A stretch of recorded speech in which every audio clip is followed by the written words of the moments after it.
Thank you for joining us on this episode of SeniorLivingGuide.com podcast. I'm Darlene Mahoney, your host of the SeniorLivingGuide.com podcast. If you enjoy our monthly Senior Focus podcast, we can be downloaded and followed most anywhere you enjoy your podcasts, such as Spotify, Google Podcasts, Apple Podcasts, and so much more. We thank our sponsor, SeniorLivingGuide.com, who provides their online users with a one-stop solution to help seniors and their caregivers find and connect with the best next step in senior living or home health, all on one easy-to-navigate website. It's super easy peasy. And I would like to introduce our guests today. We have Dr. Pam Tronetti and Janet Rooks in the studio. Dr. Tronetti is an osteopathic physician who specializes in geriatrics. Janet Rooks is a social worker and a dementia care specialist. They work together at the Parrish Senior Consultation Center, where they focus on the care of patients with dementia. Dr. Tronetti is the Director of Aging Services at Parrish, and Janet Rooks coordinates Parrish Senior Solutions, which provides education, resources, and support for seniors and caregivers. We're going to talk today about something that I think is becoming an ever-growing issue among seniors and caregivers, or mostly seniors, the never empty nest. Some nests are truly never empty. Kids spend most of their lives in their parents' homes. You may be thinking, this doesn't apply to me. But maybe it really does, and maybe at some point it will. So let's talk about some examples of what that might be, what that might look like, and how we can kind of navigate through that. Mm-hmm. Well, looking back historically, it was a multi-generational family. Mm-hmm. That's how I grew up, with my grandparents literally right across the driveway. Janet, you too. Your grandparents lived right next door, so it was like an extended family. Right. Now people move away, or they just leave the nest and they're going to get their own home. Mm-hmm. But there's all kinds of folks who either never left the nest, or they come back. Yeah. There's people who raise like a disabled child who was never able to leave, or the community didn't have the independent living services. Mm-hmm. Yeah. And with the children returning with the disabilities, you know, it could be a physical injury, mm-hmm. or a brain injury from an accident, or even a war injury. Mm-hmm. You know, mental illness and substance abuse is really a big issue. It's becoming more and more prevalent. I'm hearing about it, much more than you did even 5-10 years ago, I think. I think it's more acceptable than it was, used to. It was a taboo. Mm-hmm. Now it's more acceptable. There's also, the personal relationships that dissolve, if you will. Mm-hmm. And those individuals, adult children, are coming back home because of that. Either, they've gone to college, they've gotten a degree, and they can't find a job, mm-hmm. or the job failed. I mean, right now, it's hard to find a job with some of the degrees mm-hmm. that the kids have gotten. And they're depending on mom and dad for financial mm-hmm. support, emotional support, especially if they have children of their own, that mm-hmm. type of thing. Uh-huh. Yeah, absolutely. And some of the newer things that we've seen in the last 5 years that we've never seen before are the children who are now in their 50s, 60s, develop dementia. Mm-hmm. And the parents who are in their 70s, 80s, 90s are the caregivers. Wow, that's mind-blowing. Mm-hmm. Yeah. Yeah, that's really mind-blowing. And then there's grandparents raising grandchildren. Yeah, that is definitely something that is becoming much more prevalent in our society, where there's so many grandparents that are raising grandchildren. And you're sometimes seeing, grandparents in their 80s raising, even great-grands, mm-hmm. really young children. And that's got to be... I'm not going to tell my age, but I've got grown children, and I just think to myself, I love my children more than life itself. And if they have children, I would be excited to have those grandkids, but I have no desire. I don't have the energy, honestly, mm-hmm. to really go down that path again. I can't imagine being, elderly in your 70s and 80s, trying to manage that. That's got to be a lot on someone. Mm-hmm. Absolutely. And the seniors have devoted their life to their children. Mm-hmm. That's their world. Yeah. We all, mm-hmm. All of us have children. And, we have such hopes and dreams, and they do too. Hopes and dreams. And there's legal and financial assistance. Yeah, I think I remember seeing that movie Failure to Launch, and as we're talking about this, I'm having flashbacks of failure to launch here. So yeah, I completely understand that. So what if you have a loved one that's devoted to a child? What are some of those solutions? From a medical standpoint, of course, eventually the parent and the child are going to have health issues. And they both are going to need, what about your mammogram? What about your colonoscopy? What about getting your eyes checked? And the parent who has devoted their life to their child, now what if they become injured? They fall and break a leg, and now how can they help their child in and out of bed or get them fed? What if they develop dementia? And now just is it making the good decisions for that child? And Janet is the one who helps them do the planning for the what ifs. Yeah.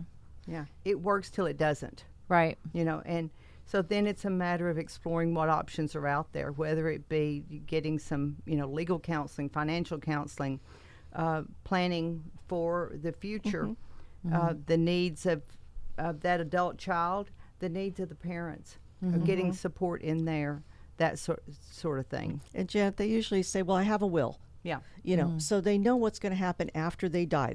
They've planned for their care, but it's what's your plan if you can't do this anymore? And I know, Janet, you'll tell us that people say, well, that's not going to happen. Yeah. I'm going to die one day, and then they're going to die the next day, and neither one of us are going to get sick. Yeah. And, and parents shouldn't be burying their children. And it's just the head in the sand type thing. And they will fight and fight and fight to get the care and the needs met for that individual. And it's heartbreaking when you see it unfolding. Yeah, we actually did a podcast, Expect the Unexpected. Oh, yeah. Remember that? So it is about planning for unexpected, even though it's not something you necessarily want to think about. So I do think that's important. So, what do you mean? What would be some good things that they could do in order to protect themselves and protect their loved ones? Well, they need to have a plan in place. Talk to other family members. Make sure that they're not trying to take on the burden themselves. And I say burden as far as responsibility. Whether it be other adult children, other agencies in the getting private duty care in the home, or exploring options as far as placement. Now, most seniors that I've talked to that's taking care of an adult child that may have a disability, that's the last thing they want. And they can do it themselves. I can do it myself. I promised I can do it, and they will do everything they can to until the last moment. Right, but sometimes self-care makes you a better caretaker, where if you wear yourself out, you're not necessarily the best caretaker. Do you think sometimes? Not sometimes, all the time. Okay. Yeah. And I was being polite. Yeah, I know you are. I know you are. I didn't want to correct you, but you've got, that caregiver's got to. And I mean, it's a matter of you've got to get the care that's in there, whether it be daycare or some respite care or just some take care of yourself as a caregiver and get them the care that they need as well. Yeah. So you can have both. You can have both. You don't have to place them somewhere where it takes all the responsibility, but you have to get some help in there. Right. Yeah. And we're not just speaking to you are a parent and you have a disabled child. It's maybe you have a brother or sister that your mom or dad has raised. You have to think about what happens with mom or dad. What role will I play? What role will my siblings play? Sometimes people make some very bad decisions and they will say, well, mom took care of Mary her whole life. Now it's Mary's turn to take care of mom. It just isn't going to work. And we've seen it happen. Well, Mary knows how to order food, so she can order takeout every night for dinner. No, that's not what's needed. So family has to have a plan too. Yeah, that definitely makes sense. And sometimes with those needs, it's a matter of just being aware and getting the other children or other individuals, and if it's an only child, then getting the siblings or cousins or someone else within the family aware of what that person's needs may be, because what we've seen is like this cocoon of protection. And other folks said, well, I had no idea. Yeah. I had no idea what was going on. And so it's a matter of being aware, letting someone else be aware that there's needs there. It's coming up with a family plan. It is, but I'm going to cast the net a little wider. Okay. Because maybe it's your neighbor, and you've lived next to your neighbor who took care of her daughter or son her whole life, and now you walk over and the place is in disarray, and the medications are on the counter, and the house smells a little bit. What do? You know, you can reach out to other family members and say, hey, this isn't working. Sometimes you have to get the authorities involved. Janet and I work with Adult Protective Services. And we want to let people know, too, that if you call APS, they don't show up and arrest the caregiver who's taking care of their child. They can put in services. They can put that person on a list to get more help coming into the home. They can kind of push it with the family to say, somebody's got to step up and start taking care, or we will step in. But they're there to help. They have more access to resources than we do. Yeah, absolutely. So that's really good to know, because I think that people hear that and maybe they find it fearful. And so to know that they actually can come in and be helpful versus being afraid that they're like the police per se, and can provide you some services, and in all honesty also connect you with services that you may not know that you had access to directly, and that type of thing I think is really super important, because you're flailing. Sometimes you're just flailing, and you just need to be grounded in what's available to you. So, and sometimes the parent may see that it's okay if someone else other than a family member says this is what's available. And oh, well, you know, okay. But if the son or the daughter says, you know, hey, Dad, Mom, you need to do this. Oh, you don't know what you're talking about. I can do all this. And honestly, just in my experience, sometimes someone of authority actually has more of an impact than if it's coming from a family member or one of their children or something of that nature. They do have more respect sometimes, or that authority has more impact on an action that they might take or what have you. So it's any child that becomes disabled at any time from any kind of an accident, bike accident, or has a disease such as cancer or MS or anything like that. Yeah, my son's in the military, and it crossed my mind, what would happen if something happened to him? And he had to come and live with me and my husband, and we would have to provide care. Yeah. Janet, you had a relative. Yeah, I had a cousin when I was growing up. He was 3 years older than I am. He was struck by a car when he was 7, and he had brain damage. Yeah. And watching him grow up, but his brain, I mean, he had brain damage. His grandmother, his mother worked, but the grandmother took care of him. My uncle, it was just devastating for him. And his acceptance of what had happened, what I'm remembering, was that he was just so devastating for him.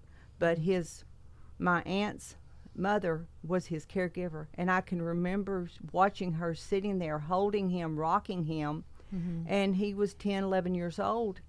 Physically he had grown. Mentally, you know, and he had to be diapered and everything else because of the brain damage. And he passed away about 15, 16 years old. Yeah. And you know, so but he pulled out in front of a car, a bike, the bicycle. You know, that was back before helmets and this sort of thing. I don't know that it made a difference. I don't know. Who knows? But yeah, I watched that. Yeah. And so we never know. You never know what might happen. We had some friends that experienced a drowning, their son drowning, and it was the same thing. He survived the drowning, but he was just mentally incapacitated. Yeah, toxic brain. Yeah, and he continued to grow. I mean, he was like 5 or 6 years old when it happened, and he lived to be, I think, like 30 before he did pass away. But he physically grew, but he didn't mentally grow. And they took care of him for a very long time. And I just remember that it was just heartbreaking for that family. And he never left their house. I mean, they took care of him. But yeah, it can happen at any time. Life can change on a dime, as we all know. Yeah. And your son, that's his job. Yeah. My son is a care coordinator for disabled adults.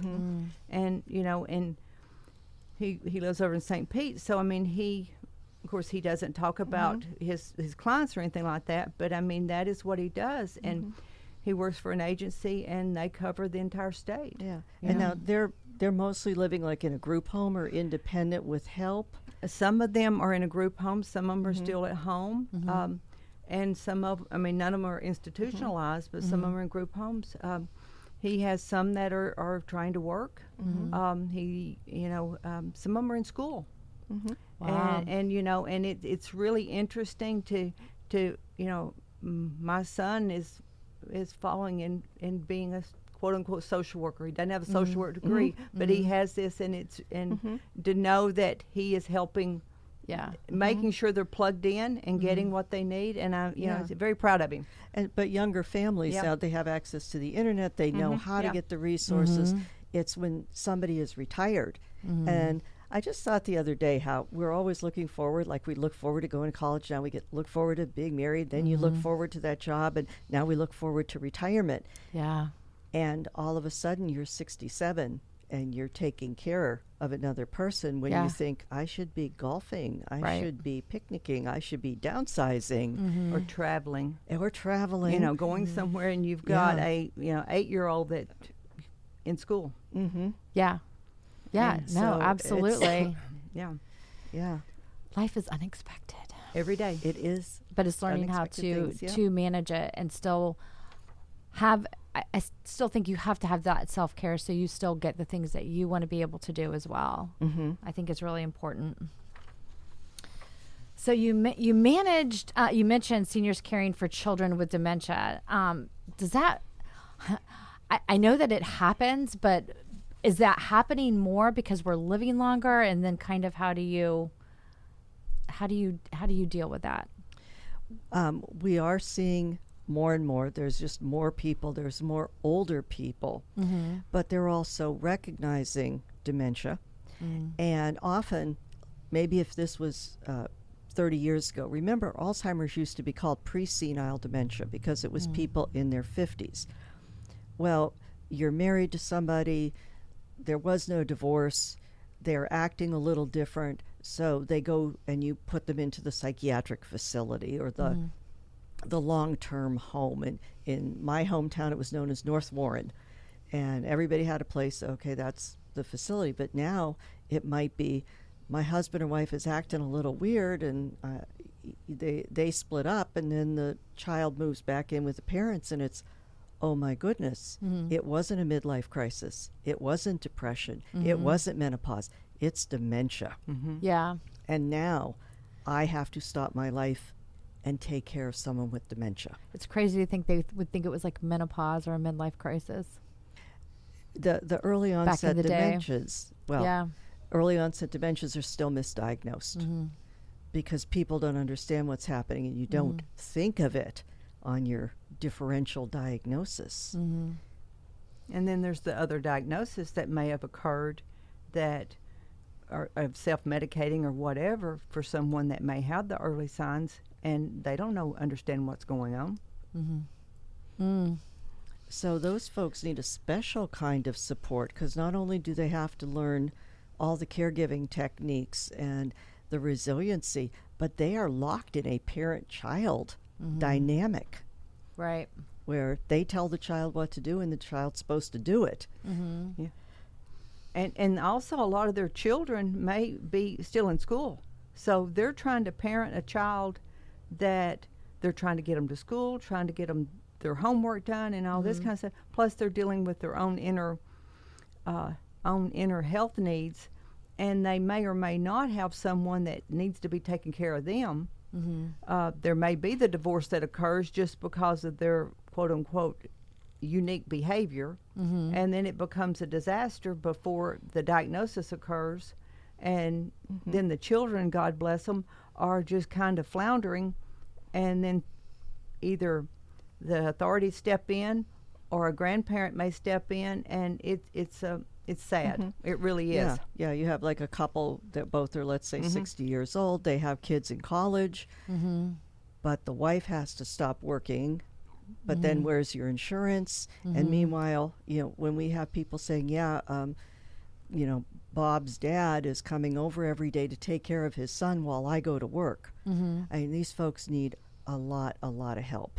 Yeah, definitely. Well, let's take a break, and we need to follow up on that when we come back, because this is definitely a subject that is pretty intense.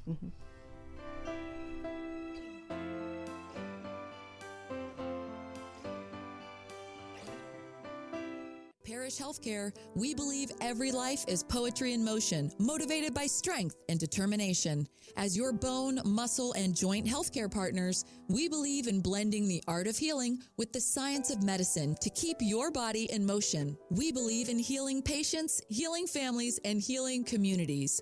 For a free orthopedic health assessment, visit parrishhealthcare.com/orthoaware. Parrish Healthcare, where the art of healing comes to life. Hey, Mom, how's the retirement home search coming? Oh my gosh, I'm just so stressed out. I don't even know where to begin.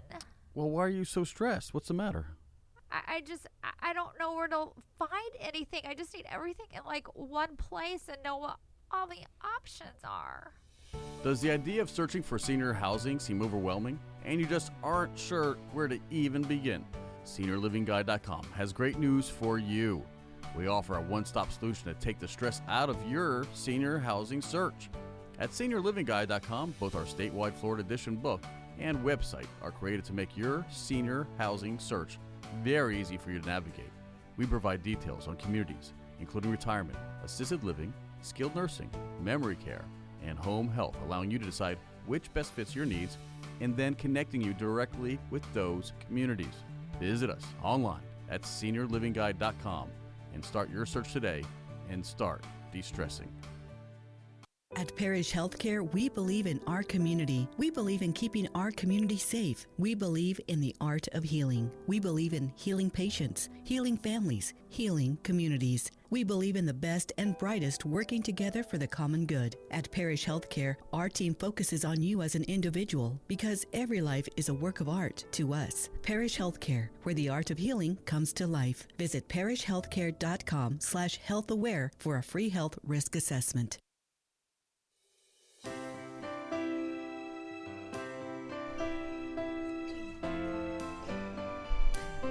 Thank you for joining us. We are talking about empty nests and the fact that they are not always necessarily empty. One of the things we were talking about before we went to break was dementia in children and seniors taking care of their children with dementia. One of the things I did want to ask you is what causes the children, which are still older but not old per se, to be at a higher risk of potentially getting dementia? There are some dementias that come out of nowhere. Lewy body, the frontotemporal dementia, and then there's also alcohol-related dementia. We're seeing some dementias from long-term drug abuse. But one thing that we've known for years and years is that people with Down syndrome have a very high risk of developing Alzheimer's dementia. Oh, I did not know this. So what's the percentage? Is it fairly high? It's 40 to 50%. Okay. And it can be in the 40s, 50s, of course, in the 60s and beyond. And sometimes it's tough to diagnose because a lot of our testing is paper and pencil, and maybe folks haven't learned to read. But it's the ability. All of a sudden, the child who was able to make their bed and help with laundry and fix a sandwich has forgotten how to do that. And through a series of testing and evaluations, my goodness, I'm so sorry, your child has Alzheimer's disease. Right. Is it harder to diagnose a grown child with Down syndrome with dementia? I mean, you would think that would be a little bit more of a difficult diagnosis. It is. It definitely is. Okay. Well, that's definitely something to notate and something I clearly didn't recognize. So the support that these seniors taking care of adult seniors, and then you've got to think that that's just compounded on taking care of a Down syndrome adult child. Now you're taking care of a Down syndrome and dementia adult child as a senior. That's just someone that's I just got to take a breath just thinking about it. That's really a lot to expect of someone. So the support that they need. Yeah, very, very unique needs because you've done the same dance, if you will. You know their abilities, their emotions, and now somebody might be acting out, getting enraged, and you go, "What happened to my loving child?" Right. And of course, Janet has to do some one-on-one counseling and help. And you have to build it takes a while to build that trust with the parents, because they are so used to fighting for that child, fighting for everything they get for them since their birth. Right. And so to build that trust, you're not just walking in to quote unquote your regular caregivers, right, and saying, okay, this is what you need to do, this is what I have found that was worked with this, because it's like, okay, whole new ball of wax, a whole nother ball of wax, a whole nother ball game, because they're not used. They don't want somebody telling them what they have to do. They want somebody to validate and to understand, and you have to listen, and then you gain their trust, and then you become part of the care team.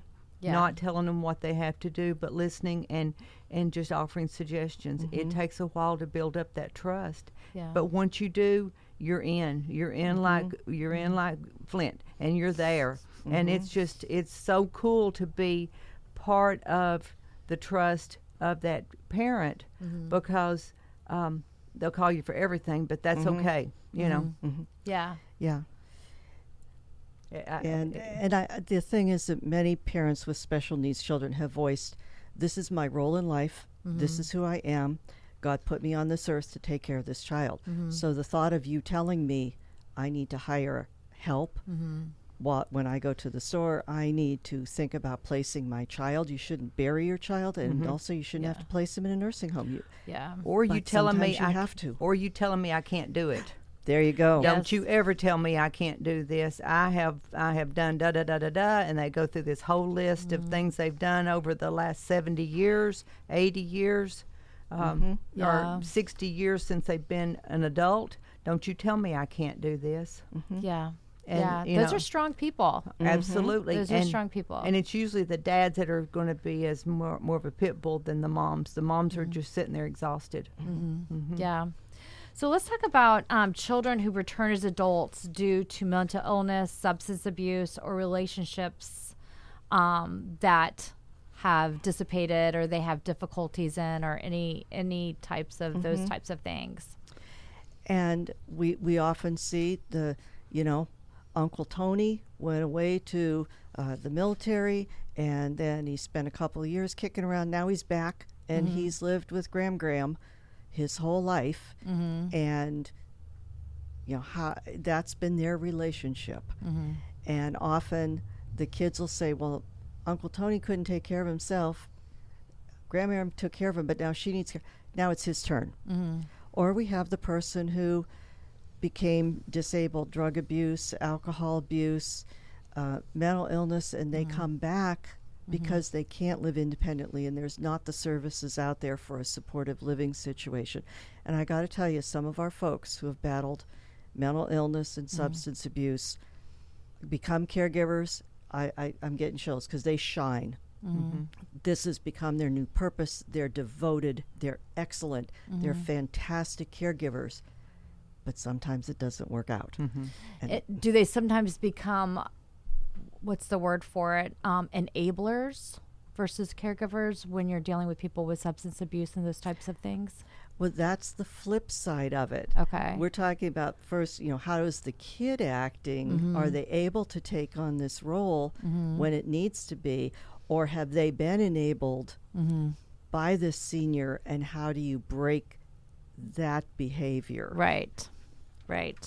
And even sometimes I think that you can, even though I know that we talked a little bit about this, you can be taking care of these same folks that may not be living under your roof, but there's still a constant in your life where you are still the caretaker of their worlds. That you're financially, you're emotionally, you're all of these different things, but they may not be living in your home, and but it's still the same dynamic. So it's a little extended nest. Yes, it's an extended nest. It's a condo.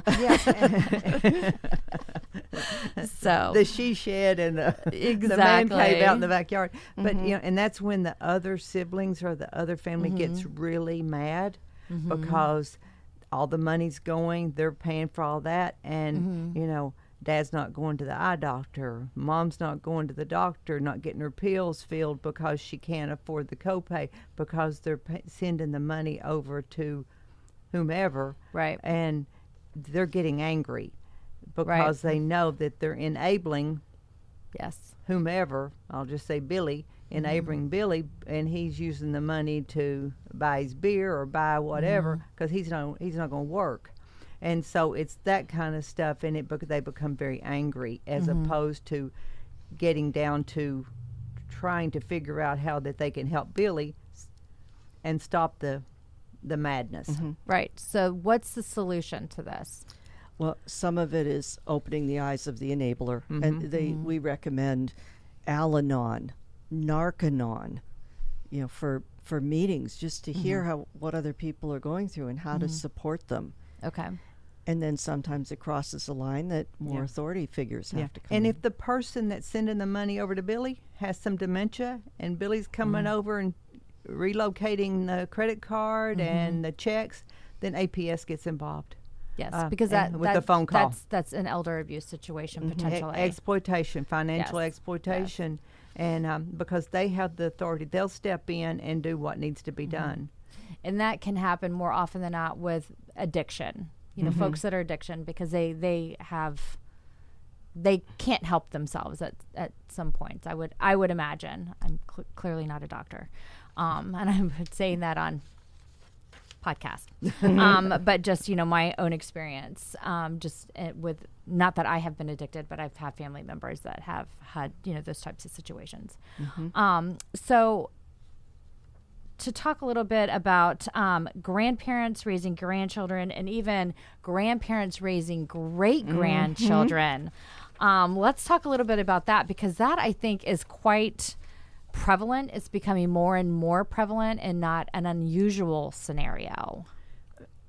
Ironically, there's 8,500 grandparents that are registered with our local, here in Brevard County, Florida, our local Grandparents Raising Grandchildren organization, nonprofit here in Brevard County. Now that's grandparents and great-grandparents that are raising the grandchildren. Now there's more here. That's just the ones that are registered. Yeah. Now Grandparents Raising Grandchildren is nationwide. Yeah. It's worldwide. Yeah. But just think about those children these children would be in foster care if they were not being raised by their grandchildren or their grandparents or their great-grandparents. Now, what we have seen, I've seen because I was involved with the group up in Titusville just not as a grandparent, but just to be there as an advisor. They're advocates for the patient, for the children's rights. It's a strong group.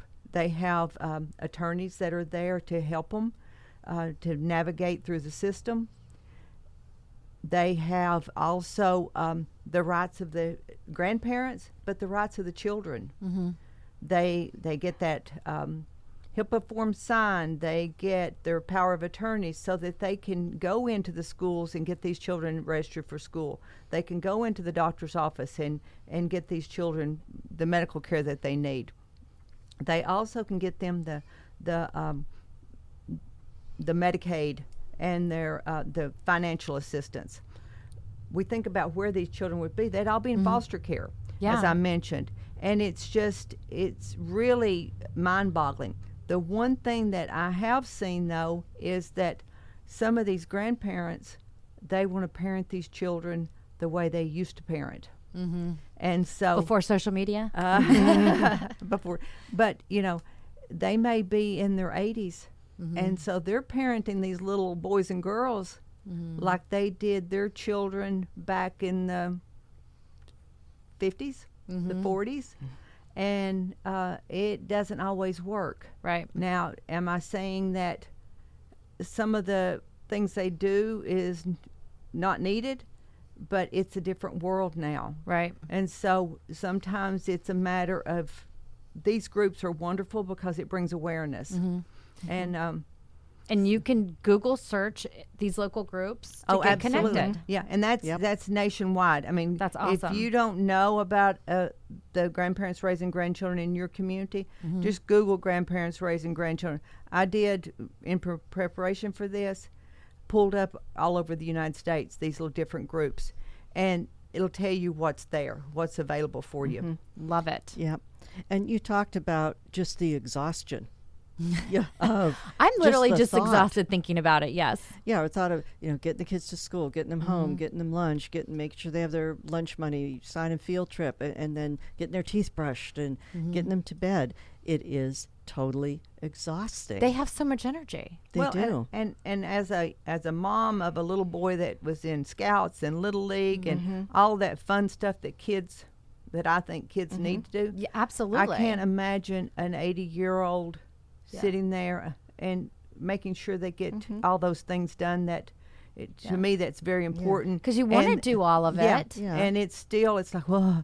And, even the homework stuff and all that, this new math stuff. No. The new math is crazy. That's where I messed up. But, mom. Yeah. So it's, But then you have that other emotional layer, because often, why aren't the kids raising their own kids? Often it's substance abuse or they're incarcerated. So you have that level of maybe you've been the parent enabling your adult child, footing the bill for everything. The kids may have emotional, behavioral difficulties, and now your child is in jail. Yeah. And you have to work through, as parents, what's the words that come to mind? What did I do wrong? And you need a group to tell you, you raised all 3 kids the same way, and one of them is in this situation. Now, how do you reach out for help to help raise these kids? Yeah. Yeah, absolutely. And even that parent may be coming and going in and out of that child's life, which is could be even more stressful and confusing even for the child, causing a lot of emotional distress. Yeah, then you get left with that bag at the end of the day. And the child's the one that gets left with the bag. Absolutely. And it's just so sad. I mean, it really is. Yeah. And but well, and maybe you were doing just fine when they were 8 and 9 and 10, and now they're 14 and 15. And they're sneaking out of the house at night, and they're smoking in their bedrooms. And this is a point that maybe the grandparent now has some medical issues. Maybe there's going to be a flip, and the 16 and 17-year-olds are now the ones who are emotionally abusing the grandparent or financially exploiting the grandparent. And I've seen that as well. Have you? Yeah, as children have gotten older, especially if their adult grandparents have been raising them and they're significantly older and not quite as aware of what's going on, and they're just become rebellious teenagers. It just it can definitely happen. So, And, in rebellious teenagers, those two words just kind of go hand in hand so Right. much of the time. And so it's not an oxymoron. So, yeah. So seniors really need to be able to manage that, I guess, as well. Yeah, and reach out, Yeah. to professionals, to other family members, to other people going through what you're going through. Yeah, and not be afraid to acknowledge that there's something there Yeah. and something's happening and it's okay. Yeah, And, absolutely. and other family members need to be aware and be alerted to the fact that there may be a situation, whether it be there may be a little bit of dementia or something's not right, and to intervene when necessary. Yeah, I think about how I learned once that the word fine, when you say, how are you going? Fine, it's feelings I'm not expressing. Ooh, I like that. I'm gonna write that down. Okay, I you like write that it one. down. We'll just talk amongst ourselves here. You Exactly. write it? So to summarize, what seniors should do to when they find themselves in these situations is basically kind of what you guys talked about, involving the whole family, getting legal and financial advice. I think that's super important. It is to protect your assets against the child who might, walk off with. Yes. Things. Yes. I think the legal and financial advice is so super important on every front that we talked about today. Every single one, there's always an aspect that that applies. And then always have a backup plan. Yeah.